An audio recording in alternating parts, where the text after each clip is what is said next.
All right, welcome back. My name is Brandon Farr, and we're jumping in. This is the third video in a series, third podcast. I'm doing them simultaneously on our Building Depth in Business training course, whatever this is. We've talked about the intro, we've talked about the significance of communication and trustability and various things in that realm from the last episode. And what we're going to discuss this one is understanding your client profiles. And because we're still in the realm of building your business infrastructure, kind of getting things sorted out. And one of the most significant things that you can do is understand who you're selling to. And I'm going to do something different than what I've heard previously from others. I want you to understand your client through their relationship with money. And what I mean by that is people have a really interesting relationship with money. If I said, hey, listen, I want you to pay me $1,000 for this course, feel the tension inside of you. Like, I work hard for my money, and no, why would I do that? Like, if I wanted you to pay me $75 to mow your lawn, it's your money. You work hard for it. But what if it was somebody else's money? What if you're a property manager who oversees 10 different homes and the window's broken in one of them, and you've made a promise to your landlord that you're looking after the property for that you're going to make sure their home is kept up and secure. And I said that window replacement's $942.17. You're like, when can you be there? Would be your answer. Not, is there a sale at Home Depot? So lighthearted examples that really help me define people's relationship with money is really what guided me into the business avenue that we're in. You can think about this in a couple of ways. Private clients, you're spending their money. When you show up to do work for them, whether it build a website, set up their computer, mow their lawn, renovate their home, fix their toilet, you're spending their money. And they have a relationship with that money. And my experience tells me that sometimes people have quirky relationships with money. So what I hope for you is to navigate into a relationship with your clients where their relationship with their money works for you. And so the invitation is to simply be attentive.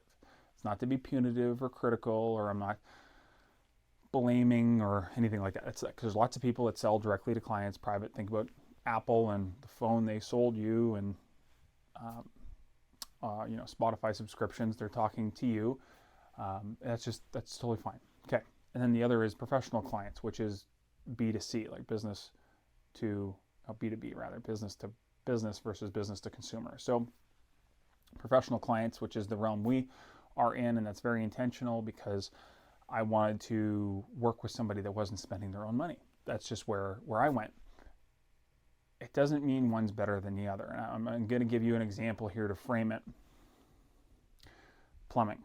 I'm picking plumbing because it's tangible. Most of us can relate to what a plumber is. If there are commercial plumbers that make a lot less money than residential plumbers. It's just the way of it, because if you're building a high-rise tower and, you might put in 300 toilets in that high-rise tower, you're going to be making typically union rates for commercial fees, and that's just how that goes. If you are working for private clients, you might charge them triple the price to install their new toilet or fix the leak, and therefore make a lot more money on a per toilet basis, but you're also responsible for managing those client transactions instead of one big general contractor and 300 toilets at the lowest possible price. You got to find 300 clients or 100 clients and manage the, hello, I'm a plumber, yes, I can do that, when can I schedule it, are you home then, and which toilet, and you get paid more, but there's a different rhythm to that business. So be attentive to that. I also want to point out a particular nuance here, the difference between customer and client. This is a significant one, and one that I think is one of these little nuggets to catch on to, is because a lot of people get confused, customer-client. It's really easy for us. My client pays me. I serve my customers, but my client is the one that pays me. And to put this in context, if you work in healthcare, let's just say you're a massage therapist who gets paid from a benefits plan to do your work and then you giving a massage to the lady on the table. Well, the lady on the table is your customer. There's no question about that. You need to have the mood, the lighting, the aromatherapy, and all the things. Like, you need to serve your customer. You're a customer service company. If you don't do a good job serving your customer, they're not going to come to you. That's just how that is. But your client is the one paying your bill. So if you do the massage this hour and then build the benefits plan at the end of the day, that benefits plan is where your money's coming from. And it's really interesting. You need to differentiate the two, because when you get those mixed up, there ends up being some conflict and you often lose your source of money. And, if you, I'm trying to think of this happens sometimes in insurance realm. It's like, so if you work for an insurance company and there's an insurance claim because a tree fell on somebody's house, the money's coming from the insurance company. That's the client. The homeowner's the one freaking out and going, I want this and I want that. If you address the claim and pull the tree out and the homeowner's like, oh, can you just do the extra baseboard? And oh, can you just, while you're here, can you paint the extra thing? And just, it's easy enough to bill it back to the insurance company. Your customer's going to love you because they got a whole bedroom painted and extra baseboards on and they didn't have to pay for it. Their customer is going to think you're a hero and your client's going to think you're a fraud. And they're not going to pay you again. So it's a striking example to get right, which is why, if we do insurance work, we're pretty clear. I would rather have an unhappy customer than an unhappy client. It doesn't mean you have to sacrifice one or the other. It's not about creating battle, but it's about having a clear sense of priority. I talked about in previous conversations how customers are not number one. Your team is number one. Well, my client's number two. My team or the customer's number three in that case. Now, sometimes your client and your customer are the same people, and it's like if Sally's asked you to install a toilet and Sally's paying you, she's your customer and your client, it's really easy that way. People can get in trouble if they don't understand where their clients are. And lots of times not-for-profit companies or grant-related, I get a grant from a Rotary Club or Rotary International so that I can provide homeless shelter to people who are experiencing homelessness. Again, the Rotary Club's your client, even though you're providing beds for people experiencing homelessness. So, which are your customers. So you need to understand there's a tension too. You need to serve your clients as your clients because that's where your business is, even if your customer is your raison d'etre, like your reason for being, the thing that gets you out of bed in the morning. Understand those. Serve your client. If they need better communication, if they need better metrics, if they need clear reports, if they need pictures, if they need labeled diagrams, if they need an email, if they need a phone call once a week, if they need you to do a board presentation, know that. Don't get so busy focusing on your customer that just making sure that they're there.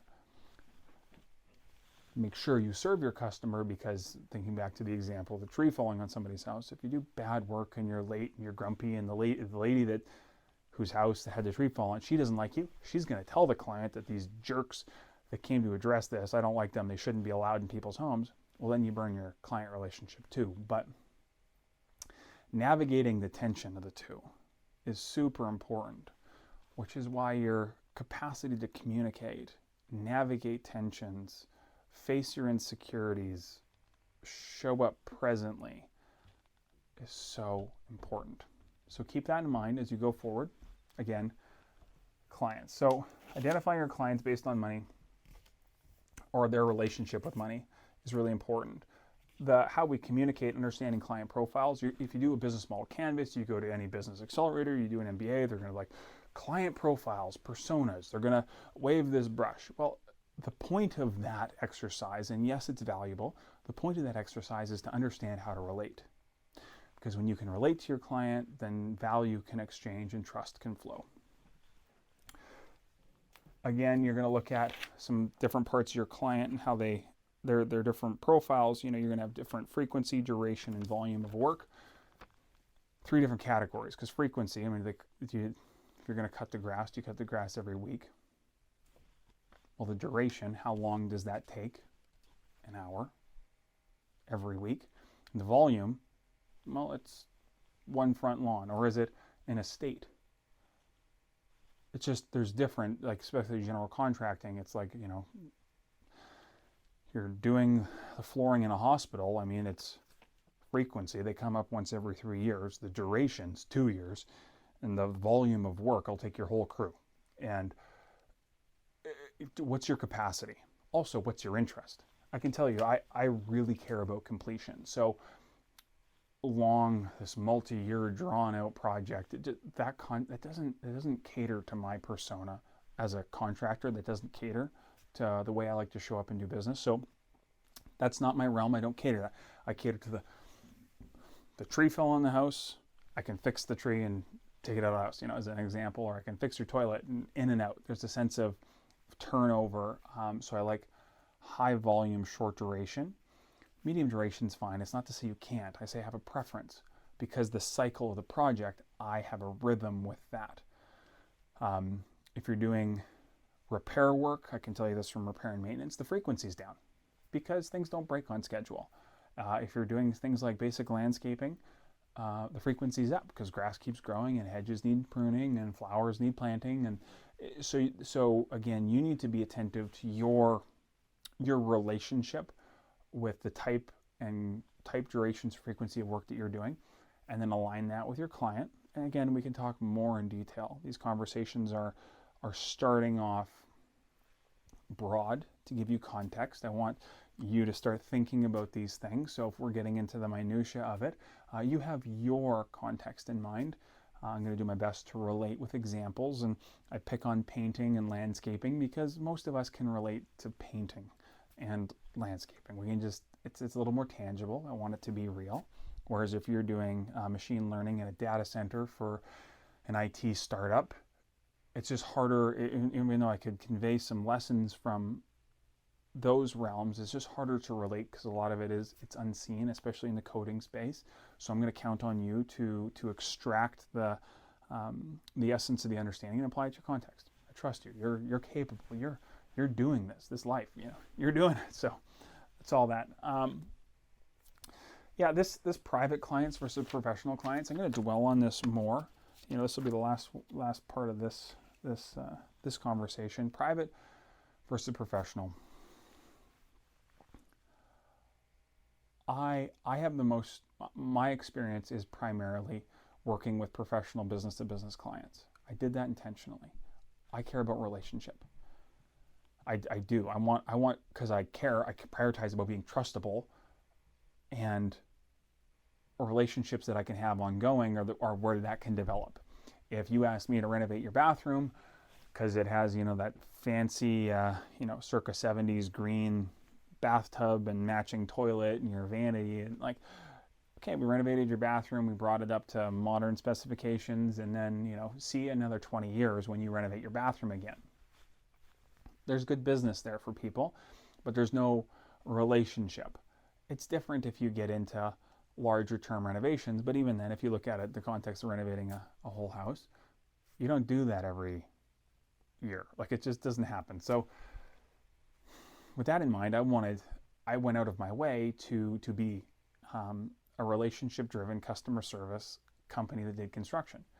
So I sought out professional clients who had needs in construction, but who were looking after enough volume and variety of projects that they could work with us ongoing. If it was once every year, once every 2 years, fine, but preferably once every 3 or 4 months. And hey, Brandon, this came up, and because I'm a customer service company, and they say, hey, we got this problem, can you solve it?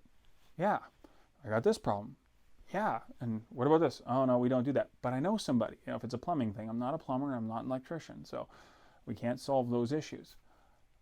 But I wanted the opportunity to say yes to my clients as often as possible. So I started, I don't have a clear repair and maintenance. Contracting is a pretty diverse spectrum of things that we do.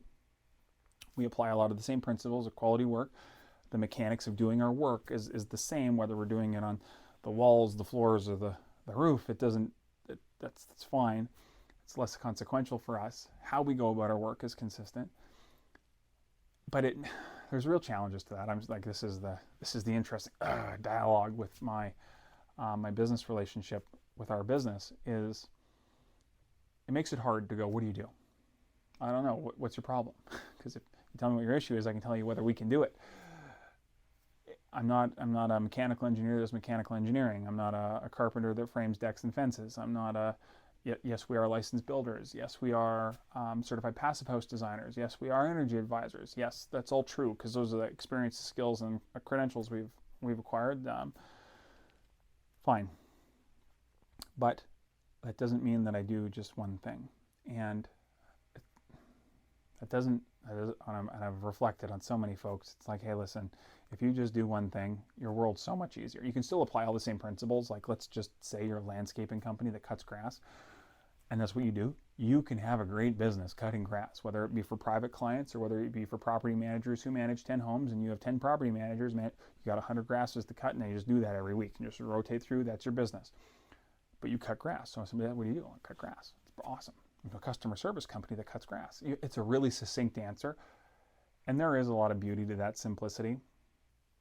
You can obviously add peripheral services, but there's this, I think it's the Pareto principle. It's the 80-20 principle. Like 80% of your work will, I'm blanking on 80% of your work will come from just 20% of your service offering. That's what I'm trying to say.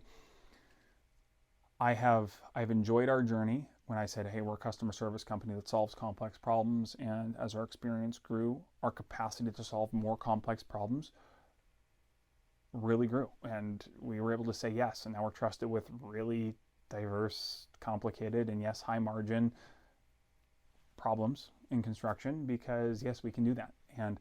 And confidently do that and have experience doing that, and we can see how different building systems interlock because we don't just do siding. What if the floor is cracked and the crack goes up the wall? I mean, we've done flooring and we've done siding. Okay, perfect. We can blend the two, and so it's given us some opportunity, but it also has created. Look at this. We spent the last 5 minutes trying to talk about what do I do, and so you get to decide. Again, this is your artistic opportunity if you're leading a business or even a department. I think it's important to have a specialty. I think it is super important to have a specialty and have an answer to that. Building potential restored is ours. That's just what we do. So I did define that the center of everything that we do is building potential. That's because we're restoring potential when we fix broken things. We're building potential when we build new things. The energy modeling, the passive house designing, and the net zero concept. That's potential. We're growing into potential. This teaching, training, consulting, EIR work is all about potential. I see your potential. I've cultivated some of my own. It's like I'm here to contribute to the potentializing of this exchange. That's why I'm here. That's why this video exists. So I know that potential is at the core of what we do. Being trustworthy in the process of cultivating potential in my organization, yours and others, is really important. So these are the factors that come into play. We will talk more. I got lots that I want to say on your client personas, who you are, how you want to approach the market, and how you want to connect with those folks. But taking an honest look at who you are, your business, how you want to approach it is a great place to start, because the answer to what you should do in the future is often in the rearview mirror. But it requires a sense of attentiveness to, like, what have I naturally done when I wasn't thinking about it? Take an honest look and make sure that's an aligned thing. That's where, again, that therapy counselor coach thing comes in. It's like, well, I always seem to take low bid, fast turnover projects. Is that at your essence? Or is that what's comfortable? Are you actually built for something else? Is your organization calling to be something more complex? Because your organization has a pulse too. There's you, there's your people. Sure, the people that work with you, like, we don't own each other, but there's you, there's the people you work with, but your organization has its own pulse. It's calling to be something. Level Up Strategies is calling to be something, and we're not there yet. I know it's calling. I don't have a perfect answer for you, which is why you're going to see we're doing this, because I know this communication is a part of it. Net Zero to Hero as a podcast is a part of it. It's not the whole of it, but it's a part of it. And yes, we fix broken structures in the midst of that. So it's like, here we are. But pay attention to the multiple pulses, which is that ensouled leadership theme that I talked about. You can't take that away and pretend it doesn't exist. Like, there is an ensouled relationship between all these elements and then the world that we inhabit too. So stepping into that complexity is our opportunity. So Again, it's been an honor. Thanks for sharing this with me. This is fun. It's fun, but it's also meaningful, and I if there's anything that's not delivering value for you, I want to hear about it. You know, I don't this isn't I don't want to put anything on you, but again, I said at the very beginning, I want to do this so that if one day my nephews find it online, it'll be a guide for them on their journey, because that's what I have. It's in the back of my mind as we're doing this, and I want it to work for you too. It's my very best, and it's organic. We'll see where it goes from here. Thanks.